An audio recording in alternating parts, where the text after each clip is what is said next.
સમાચારમાં આગળ વાત કરીએ સુરતની તો સુરતના ઓલપાડના દેલાડ ખાતે વોટર રિચાર્જનું ખાતમુહૂર્ત કરવામાં આવ્યું છે।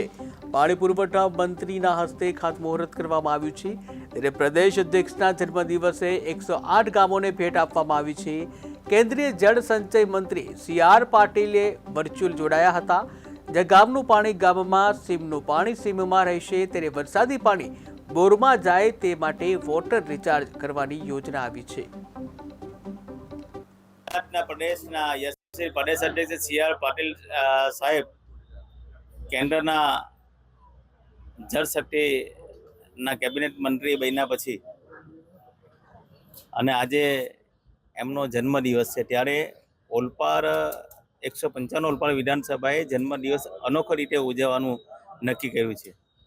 દેશના યશસ્વી વડાપ્રધાન શ્રી મોદી સાહેબનું સ્વપ્ન કેદ ધરીને ગામનું પાણી ગામમાં, ખેતરનું પાણી ખેતરમાં, એક પણ ટીપું વહી ના જાય એના માટે આજે સમગ્ર 104 ગામના સરપંચીઓ આજે એક સાથે ઓલપાડ તાલુકામાં દરેક ગામની અંદર ખેતરમાં અને ગ્રામ્ય વિસ્તારની અંદર, ગામતળના વિસ્તારની અંદર એક ગામમાં 100 જેટલા રિચાર્જ બોરિંગના કામની શરૂઆત આજે કરી છે। એક મહિનાની અંદર આ તમામ કામ પરિપૂર્ણ થવાના છે। જિલ્લા પંચાયતના સહયોગથી, તાલુકા પંચાયતના સહયોગથી ને ધારાસભ્યની ગ્રાન્ટમાંથી આ કામો મંજૂર થયા છે।